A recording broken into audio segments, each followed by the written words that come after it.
Hi everyone. Today I'm here in Rome at my office and I have a special guest, Remco Weeda from Scarborough College in the UK, and we're going to talk about boarding school education, and of course Scarborough College, to have more information about this opportunity for Italian kids.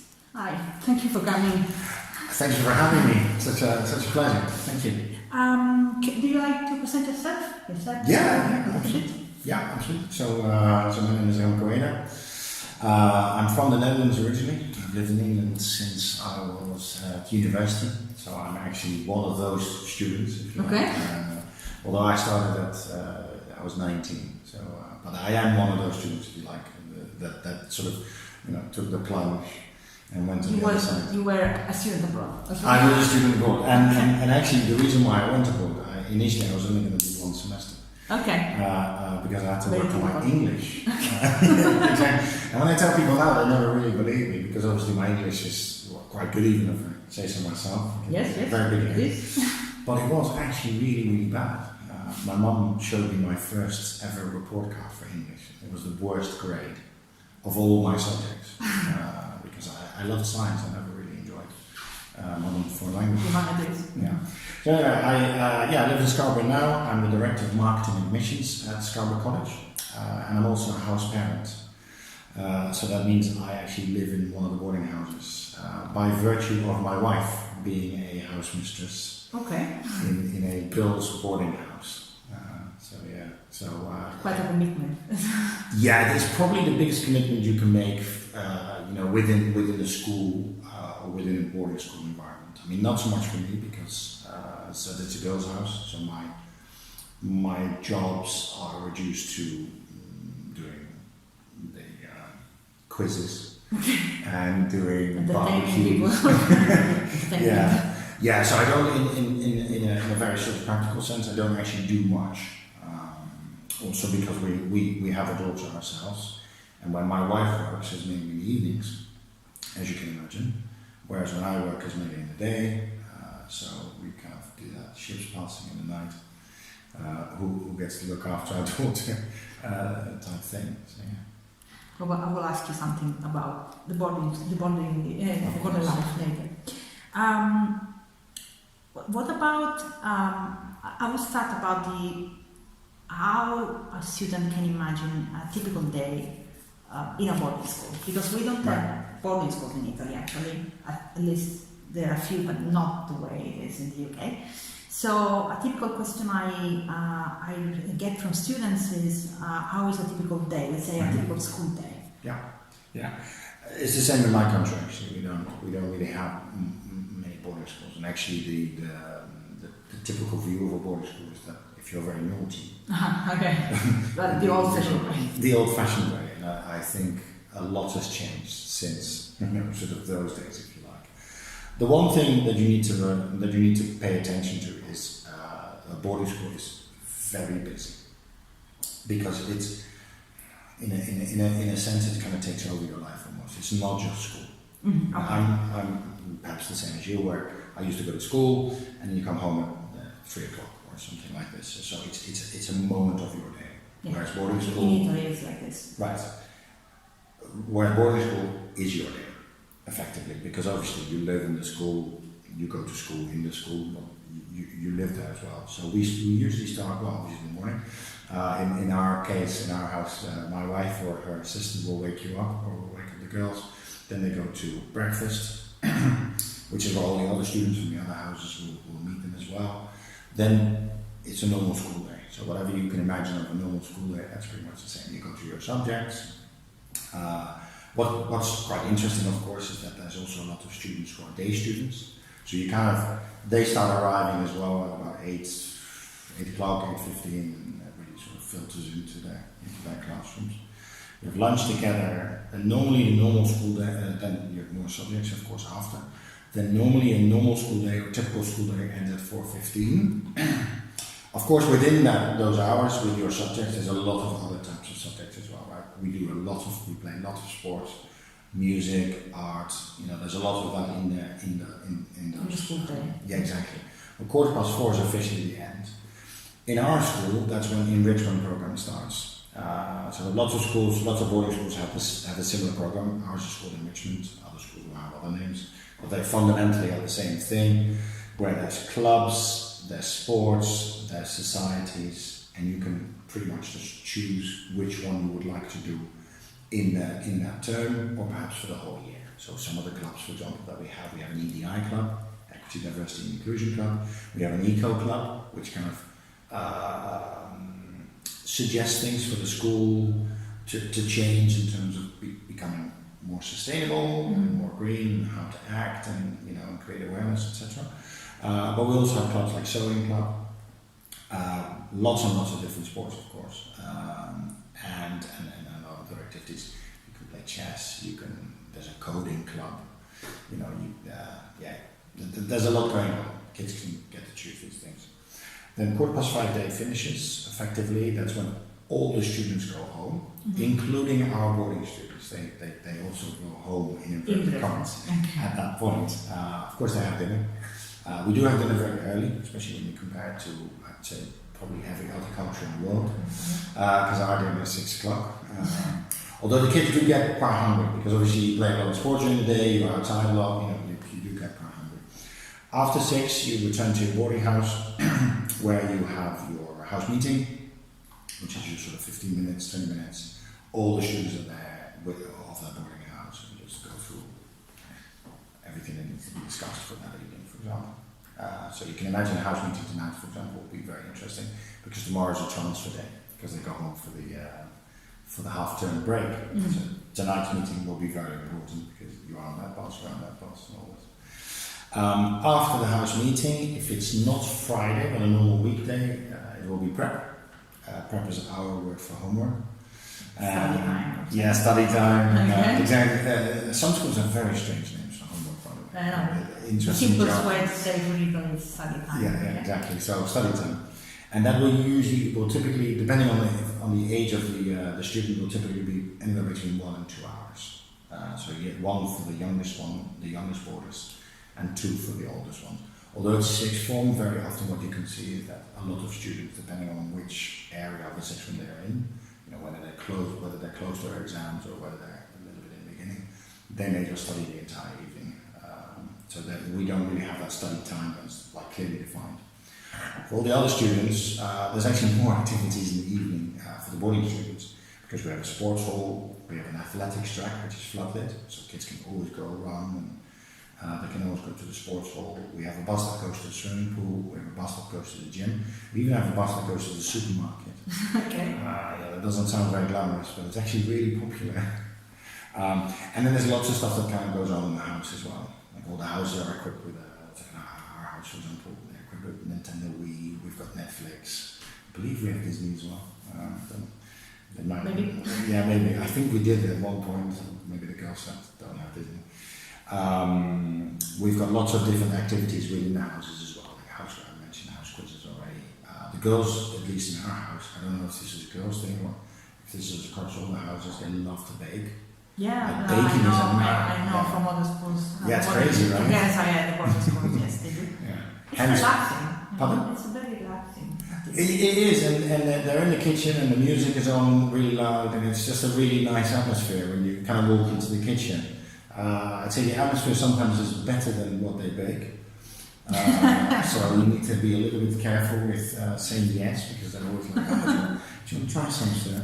See, I don't want to offend anybody here, but I've had my moments where I'm like, oh, why do I eat this? But at least, but there's never any lack of enthusiasm, at least. So that's pretty good. And then, normally they start going to bed at around sort of 10 o'clock. Again, depending on how old they are. So yeah, it's a typical day. Okay. Yeah. Another question which students ask me, especially if they come from bigger cities like Milan, like Rome, it's like, what do they do during the weekends? Sure. What's the difference? Yeah. So one of the things about our school, which is not unique but different, is we don't do Saturday school. Okay. Obviously, a lot of boarding schools still do Saturday school. We never have one, actually, funnily enough. We never did. Well, maybe we did in the 50s, but for a long time we haven't. But for us, Saturdays is really reserved for sports. We love sports. We love being outside, and also because of the size of the school that we really like children to get involved.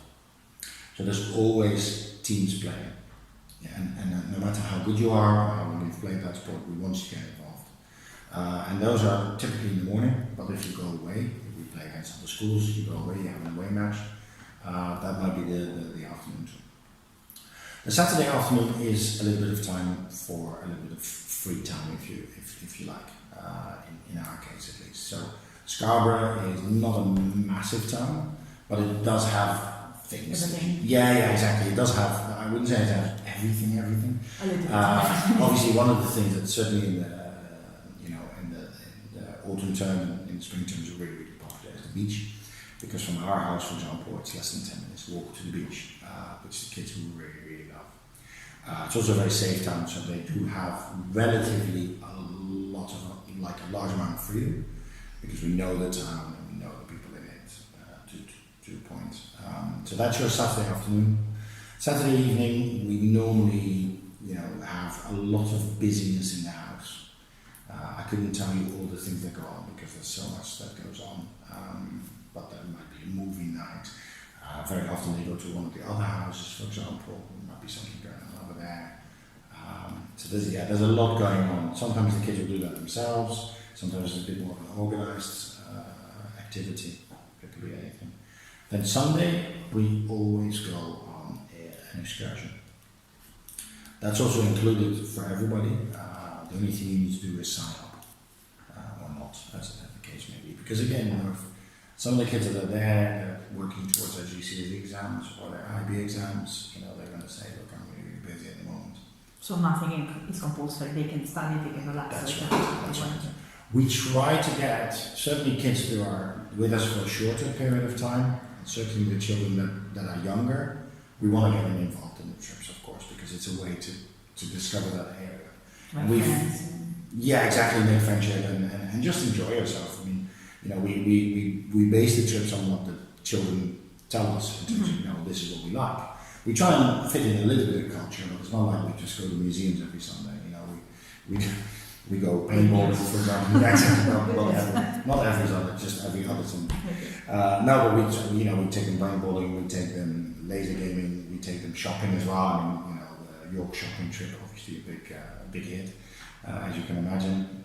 So we try and put a varied sort of theme on it. Also on Sunday, which the girls, at least in our house, really enjoy, we have a slightly later breakfast. So on a Sunday they can actually have a lie-in. Okay. Yeah, they really enjoy that. So brunch, we don't do breakfast, but brunch is actually 11:30. Okay. So they have a lie-in, and then we have the trip, and in the evening it's actually prep time, so it's actually study time. So it's Sunday evening. So yeah. Sounds quite fun.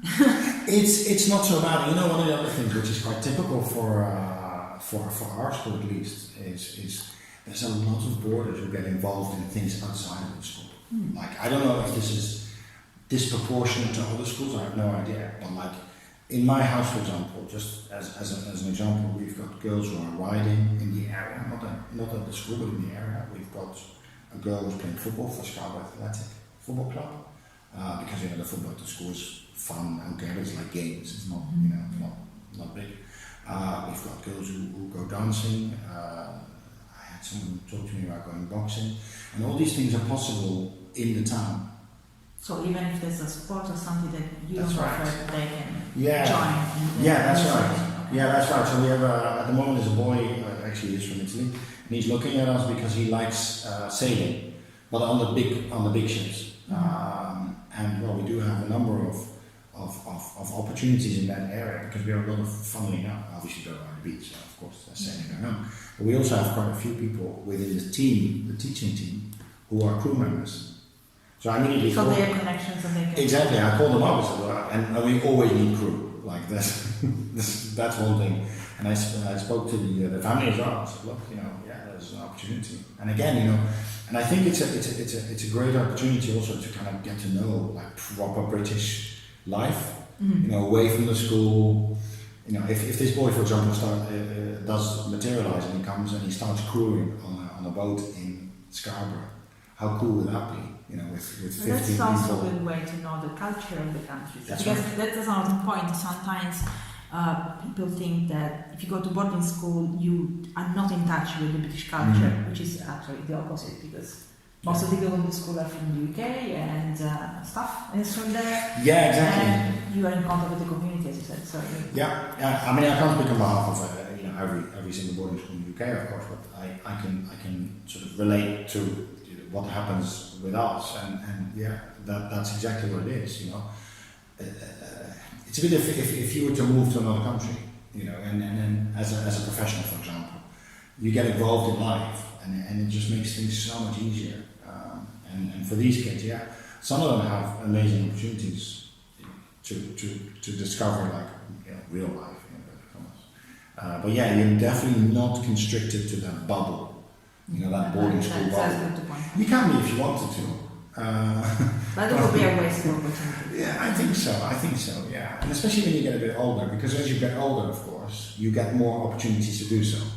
Right, the really young ones, we can't just let the young ones just go into town, for example, when they're like 12, 13 years old. That's a bit tricky, of course. But yeah, the older ones, I mean, the sixth formers, for example, if on a Friday night they want to go out for a meal,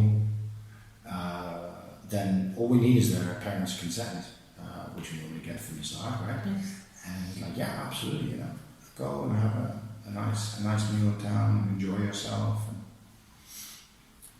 yeah. Now, my other question is the usual one coming from parents, as you said. Sure.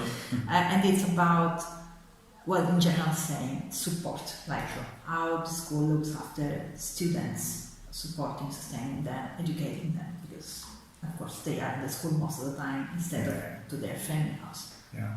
So I think there's a number of networks, and depending on how big the need for support is. But in a generic way, you've got your academic support and you've got your pastoral support. So what goes on, in terms of well-being. The academic support, I think a lot of UK boarding schools are really very strong on that. Class sizes are smaller anyway. So as a How teacher, small can you remember? yeah. I mean, it depends on, of course, where you are more or less. But it's so in the sixth form, for example, it's about 12, 14, whereas in the GCSEs it's a little bit more, like 16. But anyway, it's small. Small, yes. So you already, as a subject teacher, have a lot of time to support your kids, in your classroom. But then you have a tutor as well, who kind of is the overarching person who has full view of how you're doing in school and what you need. We do lots of communication, or we have lots of communication with the parents that make sure that they understand what the progress is like, what is the attitude of the student towards them, and the support. The parents will have a lot of communication with the classroom teachers, but also with the subject teacher, but also with the tutor. When it comes to more, so when they're a bit older, when they go to sixth form, we have a careers office. That person who works in that office doesn't actually teach. So her only job is to meet with the sixth formers, advise, get people in as well, so guest speakers, admissions people, alumni as well. She's usually the best source. Kids who have already gone to this university from Scarborough College, they come back, they talk about everything. How was your first year? All that sort of thing, and that's really super helpful. Of course, it's a big job for this person because we're an IB school. So more and more the kids are going to universities all over the world. So it's a great responsibility also, to address them, to try to understand what they can study, what's the best fit for them. But it's very important. Parents ask me a lot about this. Yeah, well, no, it's an absolutely immense job. I think it's a crucial job, but it's also a really important job. It sounds a bit lame, but obviously our strapline is opening doors. But that's what they do effectively. They open doors. Kids will sometimes come in, or students, I shouldn't say kids. Students will sometimes come in and they have this sort of very narrow view, like, I want to go there. Or maybe sometimes parents have that view. But because they just know that option. Yeah, exactly. Because that's their fault. It's just exactly. They're not this little bit. Yeah, and it's actually the strength of that careers office to say, actually, these are all these opportunities that you have within that scope, and also, if you want to do medicine, for example, but there are other areas within that, for example. Have you ever considered that? well, maybe you should go and have a look or talk to someone.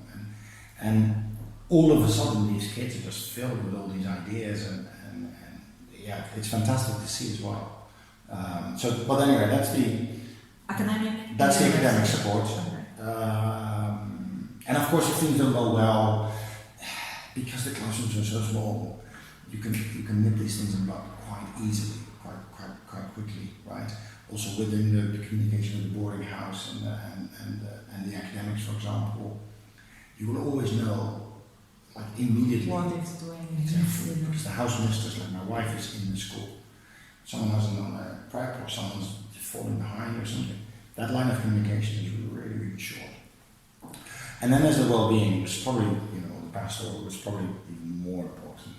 It's like how do you look after the children in your care? Because that's a 24/7 job, isn't it? Because there won't be parents with them. Yeah, exactly. Well, that's it. Well, yeah, obviously I'm very close to, particularly close to that fire. And I mean, if I was to paint a picture of how my wife says goodbye when a child leaves, at the end of 6th form, for example, or the end of GCSEs and they don't come back, where we know they're not coming back, it's absolutely heartbreaking. And that shows you the level of care that these people that are entrusted with the children, with their care, it shows their level of commitment. It's a kind of extended family. Oh, completely. It's the way I usually explain, like there will be a family living in your residence, and like a surrogate mother. Deal with them the way you were like kind of parents for you. Yeah. If you want to talk, if you need any help, or if you just want to have some conversation. On both sides, actually, funnily enough, on both sides. Because very often the parents also want to talk. Yes. Because they're really keen to find out how their child is doing, for example. It's quite... Because it's difficult for parents as well. So when they go to boarding school, what happens in Europe, you'll have seen this firsthand, that development just starts to go in a completely different direction. Yeah, of course. And they will develop things that they're really like English language is one of them, of course, but it's only English language is probably the clearest part one. of that, yes. Yeah, it's the easiest one to kind of notice. When they come back and they're so confident and just and as parents, But a lot of parents will comment on it as well. So when they start coming back for Christmas, for example, which is when you really see this sort of difference, we get these calls from parents who say, "Yeah, my daughter's just come back from your school and from your boarding house, and what have you done with her?" Because she asked me in a good way. She asked me if there was anything I could do, if there was anything she could do for her, for her mom. And what? There's something like happened to me, like my son now is helping with chores and things. And he never did. And I had to ask him 14 times, and now he actually comes and says it and says, "Can I help?" But that's also an emotional journey for parents, because they're not there anymore. Sometimes they also need a little bit of support, so they often end up calling my wife just to have a little bit of 10-15 minutes, like, "How's my daughter doing?" And you can tell they really miss them. So that's it's a tricky part of boarding as well. It's the most difficult one for me to explain. That's why I asked you, because it's really difficult to imagine. I had this girl who I've been in touch with her in recent months, and one of the few questions she asked at the beginning was probably, "What if I get like homesick or something? Can I talk to someone?" How would be the outside? What can I ask them? It never happened that someone asked, but because of course she has a good conversation with her mother, so she was afraid of not finding someone else abroad, equivalent, not the same, of course, it's not, but equivalent. The homesickness, I mean, so I've probably quite outspoken about homesickness. Also, again, close to that fire, and worked in the sector for just over 20 years. So I've got a very outspoken view about homesickness. I don't think homesickness is a bad thing. I also don't like the name. I think the name is wrong. It's not sickness. Exactly. It's normal. Missing your family, missing your home, missing your dog. If you don't miss them, there's something wrong. That would be exactly. I would really start to worry about that, and it manifests itself in ways that we can't necessarily comprehend. You know, you might just feel really out of sorts, but you don't know why. Because it might be something that's quite new. Yeah, exactly, short-tempered. Yeah, exactly. Well, bored and I'm already bored. And it manifests itself in moments that you might not expect it, but we're expecting it. Because obviously we've not done this for the first time. So it's like the 10 minutes when you go to bed, and then you're in bed, for example. You know, and I sort of your mind starts recording everything. Exactly. So there's two things I think that are really important with that sort of thing. That could apply to many other things. One is the support of the house parents. That's really important, of course. So, for example, my wife will always make she goes around and puts kids to bed. But she doesn't do the, like, oh, lights out. No. She just has a chat with them as well. And she has a chat at that level, as a mom. Mm-hmm. How was your day? A simple question, but that's a really important question. How was your day? The second thing, and we don't sweep it under the carpet. Homesickness is okay, and it's absolutely fine to be homesick. We just need to work with it. The second thing, and this develops gradually within a boarding house, I've noticed, is where kids look after each other. And they develop, and that's one of those things that they develop, which you might not do back home, because they don't have that sense, right? Girls will come back, or there'll be moments, especially when they come back from having been with their family. So let's say after the summer or after Christmas, a big time. Yeah, Christmas is a typical one. It's Christmas, all the family members are there, have lovely food, have a great time. Then they come back to boarding school, and the first couple of days, it's kind of tough. These girls develop this sense or this understanding and this kind of care to look after each other. So when we look at sport, for example, there's a huge support network within the boarding house that's not even driven by anybody. It just exists. It just exists. They start to care for one another. And this is when the friendships become really deep, but then become really genuine. Because it's easy to be friends when everything is fine, right? That's everything. But when things are not so fine, is when we define our friendships, right? Where we create it. And then I think that's something that I've noticed over the years is so much stronger. And very often that network will comment on it. There's lovely examples of where one of the girls would knock on our door, or something such. She's really upset, but she doesn't look it. Okay, it's like talking instead of. And she just gives you the heads up. She just tells me why. I was like, thank you very much for telling me. Should I do something now? No, fine. At the moment it's fine. But maybe tomorrow morning, or maybe now, or maybe in half an hour, or And I was like, wow, we never asked this. We never asked this question. There's that sense that they develop. It's amazing. They give each other a hug. They sit with someone who's just not feeling. Stuff happens back home as well. Parents get divorced, grandparents, things happen to them. Young parents die, or something. Pets. That's terrible things that can happen when the family dog passes away, when a child's in boarding. And this kid is distraught.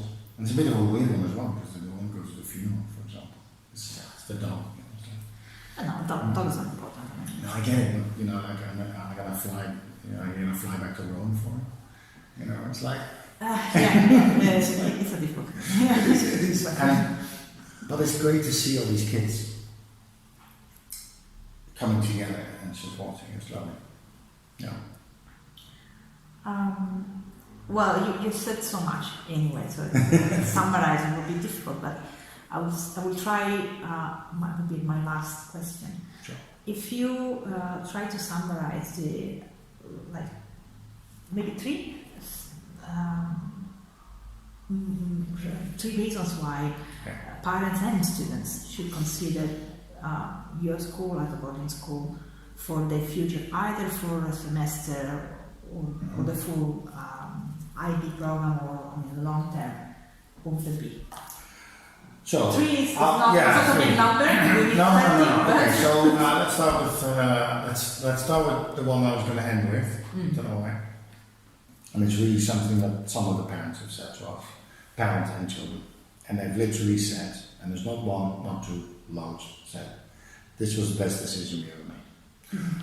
For whatever reason, whether that be the quality of family, eventually the level of English, their approach to academics. You have kids, for example, that all of a sudden just flourish because it's a different way of teaching. Like that. Yeah, and like my son's amazing, and all of a sudden everything just comes together. And they will say, this is the best decision we've ever made, which is actually kind of a weird one when you consider that they're actually moving out of the house. But that's something that's going to happen anyway. Exactly. My daughter's now 10. One day or the other one. I cannot imagine a life without my daughter.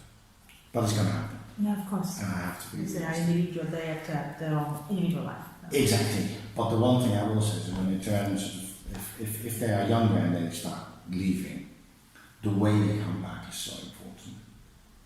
And if you keep them locked, it's like that thing that they say about the grain of sand, when you have a handful of sand. Yeah. And when you have it open like this, nothing falls out. And when you close it like that, it will come out. And I think it's a really good way of describing it. So that will happen.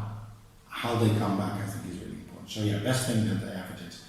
And I think everything comes together with that. But if I was to look specifically for our school, for the other two reasons, one, it's a very holistic school. It's a small school. We're not a very terribly big school. We know our kids. Like I know the kids that are in the school, and it's just it's a holistic experience. You get involved in the production. You get involved, obviously, academics is important. But there'll be a different way. But it would be a different way of teaching as well, which for a lot of kids just awakens their, their interest. Exactly. Rekindles the flame or sort of stuff like that. They see other kids working. This is it for me. So that approach, or that holistic approach, you can kind of see it. And it's with everything. It just so that's typically, I think, for our school. We're an outdoorsy school. Obviously, we're near the North Yorkshire coast, so of course we're outside. North York Moors are just around the corner. We're always around outside. We don't do 4 classroom walls. We're always outside. Very, as I said, very holistic. Obviously, we're an IB school as well. So that is one. Then the last one, I think, is probably in tandem with this one, is the people. Ultimately, I think, wherever you go to school, whether it's a top academic school or top sports school or whatever it is, the thing you're going to remember, the thing that's going to make your stay, your experience amazing or just okay, is the people that are there. The level, the level of care that they show. Which is something that I want to add this, it doesn't come out in table links. No. Table links No. will never show what people do. I mean, they can show numbers and then try to insist on this with parents. They are only a really small part of the information. I mean, because it's a 24-hour experience. So it's not about numbers of the table link. It's definitely people. 100%. It's and everybody kind of knows that, don't they? Everybody knows that everybody's been a child once, obviously, and everybody's had a subject where 1 year they thought something was stupid or whatever, geography, and then the next year they get a different teacher, and all of a sudden geography is the best subject they've ever had. Exactly. So we've all experienced this, and we know the importance of people teaching us, looking after us, making your day or not. I think it's you're absolutely right. You can't see those values in a LinkedIn. But the one thing I would always say is when people are looking around at looking at other schools, trust people like yourself. Put some trust in people like yourself, because you've been to the school, you've talked to people like ourselves, but also you've seen the whole thing from the beginning till the end. When people are looking and they're asking you lots of questions, to the moment when they come out with a diploma or whatever it is that they do, and you can see that whole thing. So you know what kind of kids start there, end up there, in all the different types of schools. So I think that's really important. Don't just, you're not buying a refrigerator. Yeah, Right? or shoes or whatever. Yeah, or not even a car. You know, Yeah, it's your child. Like, you know, when I was looking for my daughter's education, like, that's a big deal. It You know, is. who are going to teach my daughter? That is a big deal. Who's going to look after my daughter? That's a huge deal. You know? Yeah. Thank you for mentioning that. It's very important. What I tend to say, if it's possible, UK is not so far away, so it's a good thing to organize, is that after I do all the research and I suggest schools for students, that if they can, they should go and visit, because even if I visit the school, every student is different. And what happens is, probably for the same reasons that you said, maybe we have two schools on the list, and A and B, and A was your first choice. You go and visit, and B becomes your first choice. Yeah. Because of the feeling you get, the welcome you get, the students who tour there around, or teachers you spoke to. Because, again, data and brochures and my explanation won't be the same as the final experience. So, absolutely. I mean, I work in marketing too, so I do have both. I have knowledge of both things. I mean, obviously, you know, I'm a marketer with a little bit of a twist, if you like, but you know, I can see both. And excuse me, that is the best piece of advice you can give. Is, you know, take that weekend or a long weekend, fly across. Yeah, it's an investment. yeah, it is. But as far as the education of your child is concerned, There's no second chance. That's the and it's probably the most influential decision you're going to make, because you know, when you look, like when I was here, not here in my own country, but not here in this country, but in my own country, you kind of know which school you're going to go to, right? Yes. It's You small, ask the friends, exactly. you know the area, you know the city. There you go. You wouldn't just do any school. You wouldn't just go, okay, well, I'm going to ask someone who I don't know, No. and then I'm going to go to that school. No. So you look around, but you pretty much know what you're doing. So it's less, in that sense, it's less crucial. Now you're looking at a school, a couple of hundred, maybe 1,000, whatever miles away, at a stage in their lives, which is really crucial. I'm not saying that any other phases in life are not, but these are teenagers. Yes. You want to make sure that, I mean, number one priority, you want to make sure that they're looked after. Yeah. You know, in every way possible, not just, you know, what are the rules like, but also, you know, they're going to have highs and lows. Teenagers have highs and lows, and you want to have someone there for the lows, especially. Someone to celebrate the highs with, yes, but also someone who could be a safety net when there's a low. I think that's really important. So yeah, definitely go and visit. And if you don't get that feel straight away, it's probably not the school. Great school, but not one, maybe. Yeah, exactly. A lovely school, just more. Which is not not the for you. thing. Yeah, Two not for friends, you. brother and sister, different schools sometimes. Just different people. No, absolutely, it happens, and it happens with us as well. I have these conversations as well. It's sometimes not easy to deal with, because it's like, yeah, I sent our daughter, for example, absolutely loved it, but her brother is like 100% the polar opposite of his sister, so he won't be coming to you. And I thought, oh my God, you know. But I get it. I completely get it. And I would, you know, and I say to them as well, like, no, Probably not the right choice, yeah.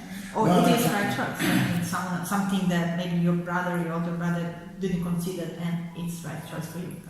yeah, exactly. Well, we see the opposite. We see the opposite as well. I'm sure. It's not just because no, so yeah, that's absolutely crucial. And from my experience, it literally, you know, when you walk through the door, like that moment, you walk through the door. Yeah, as you said, the feeling. The feeling is extensive as well. Yeah, completely agree. Thank you very much. Our conversation is over, but we can go on for hours. Yeah, we can. Yeah, we can. So, just final notice for everyone which is interested in boarding school education, so to study abroad in the UK in this case, or other countries, and boarding schools, and especially at Scarborough College. You can call me, you can email me for an introductory call. And thank you very much for coming, for all the information you gave me, the insights, and see you soon. Excellent. Oh, my pleasure. Thank you very much for having me.